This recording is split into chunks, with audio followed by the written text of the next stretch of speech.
بسم اللہ الرحمن الرحیم۔ ناظرین السلام علیکم ورحمۃ اللہ وبرکاتہ۔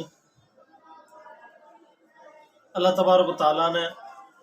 قرآن کریم کے اندر اور آپ صلی اللہ علیہ وسلم نے احادیث شریفہ میں ہم مسلمانوں کو احکامات بتائے۔ کچھ وہ احکامات ہیں جن پر عمل کرنا ضروری ہے مسلمان رہنے کے لیے، مسلمان بننے کے لیے، اور کچھ ایسے معاملات ہیں، ایسے کام ہیں جن سے قرآن کریم اور آپ صلی اللہ علیہ وسلم نے بالکل یا طور پہ منع فرمایا ہے۔ ان میں سے ایک جرم اور ایک گناہ ہے زنا کا۔ زنا ایک ایسا شدید جرم ہے، ایسا خطرناک جرم ہے کہ جس کے بارے میں قرآن کریم اللہ تعالیٰ نے ارشاد فرمایا وَلَا تَقْرَبُوا الزِّنَا، کہ تم زنا کے قریب بھی مت جاؤ، وہ بے حیائی کا کام ہے، وَسَاءَ سَبِيلًا، اور بہت برا راستہ ہے۔ یہ قرآن کریم نے زنا کی قباحت اور برائی بیان کی۔ قرآن کریم اللہ تبارک تعالیٰ نے دوسری جگہ ارشاد فرمایا ہے کہ زنا کرنے والا مرد اور زنا کرنے والی عورت، ان کو 100 کوڑے لگائے جائیں، اور یہ سزا اس وقت ہے جب زنا کرنے والا مرد اور عورت غیر شادی شدہ ہوں۔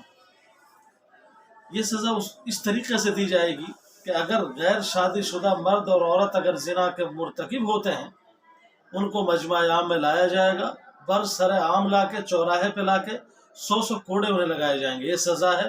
ان مرد اور عورتوں کی جو زنا کرتے ہیں شادی سے پہلے، اور اگر شادی کے بعد زنا کار ہیں تو اس وقت شریعت نے ان کے لیے سزا مقرر کی ہے کہ ان کی سزا یہ ہے کہ ان کو رجم کیا جائے گا، کہ مجمع عام لگائے۔ رجم کی ترتیب یہ ہے کہ مجمع عام بلایا جائے گا، عام پبلک بلائی جائے گی، اور مجمع عام میں میدان میں لے جا کر مرد کو دوڑا دوڑا کر پتھروں سے مار مار کے ہلاک کیا جائے گا، ختم کیا جائے گا۔ یہ سزا ہے۔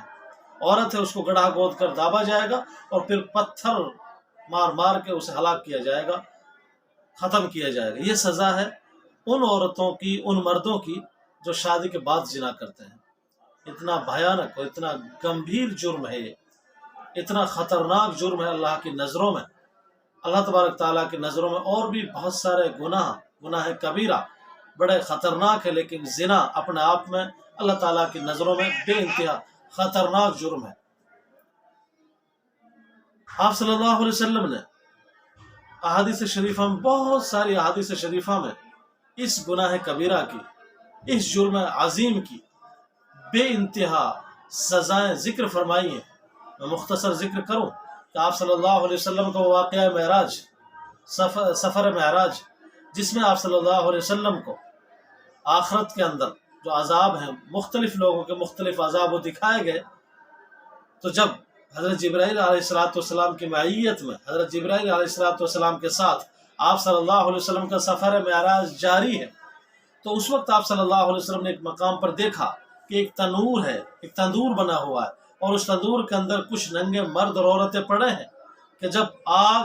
بہت تیز ہوتی ہے، شعلہ بھڑکتا ہے تو اوپر کی طرف آتے ہیں اور چیخ و پکار مچاتے ہیں، پھر نیچے چلا جاتا ہے، پھر شعلہ ان کو اٹھاتا ہے۔ یہی حال آپ صلی اللہ علیہ وسلم کا دیکھا تو حضرت جبرائیل علیہ السلام سے پوچھا کہ جبرائیل یہ کون لوگ ہیں؟ تو حضرت جبرائیل علیہ السلام نے ارشاد فرمایا کہ یا رسول اللہ، یہ وہ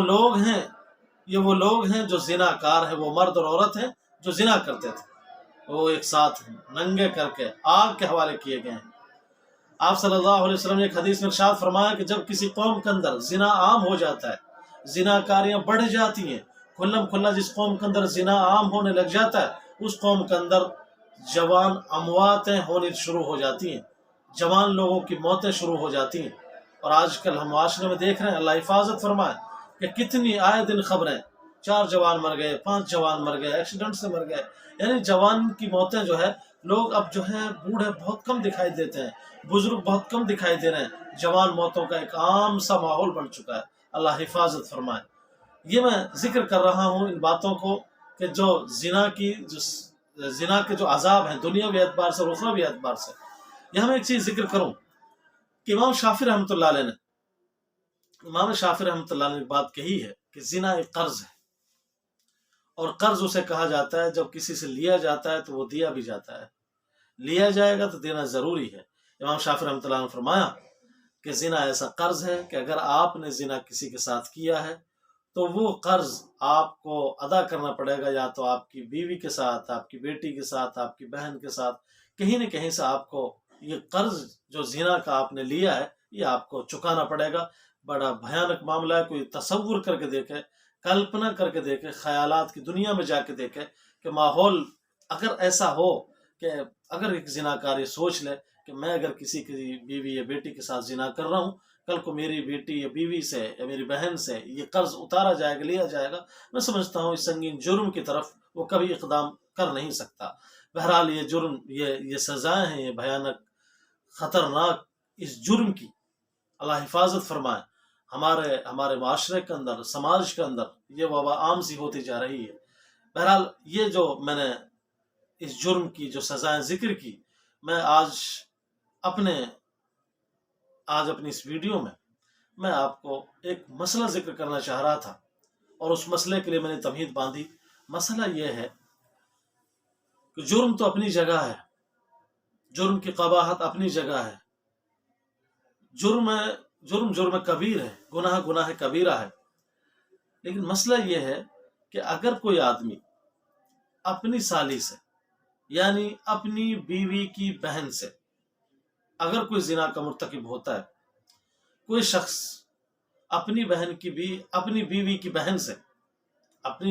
بہن سے اگر کوئی شخص منہ کالا کرتا ہے تو کیا اس شخص کا نکاح ٹوٹ جائے گا؟ ایک سوال عام ہوتا ہے، اور یہ لوگوں میں ایک بات چل پڑی ہے، بار بار اس کے سوالات بھی ہوتے ہیں، لوگ کچھ تو شرماتے نہیں پوچھتے ہیں، کچھ پوچھتے ہیں، تو اس سے پتہ چلتا ہے کہ سماج میں ایک بات یہ ہے کہ اگر کوئی آدمی اپنی سگی سالی سے، اپنی بیوی کی بہن سے زنا کر لیتا ہے، اسے منہ کالا کر لیتا ہے، تو اس کا نکاح ٹوٹ جاتا ہے۔ شرعی مسئلہ یہ ہے، فتاوی شامیہ کے اندر لکھا ہوا ہے، شامی جلد نمبر 4 صفحہ نمبر 109 پر یہ عبارت موجود ہے کہ کوئی شخص اگر اپنی بیوی کی بہن سے زنا کرتا ہے تو اس کی بیوی سے نکاح نہیں ٹوٹے گا۔ یہ شرعی مسئلہ ہے، اس مسئلے کا سامنے آنا ضروری تھا، وہ ہم نے آپ کے سامنے پیش کیا ہے، لیکن یہ نہ سمجھا جائے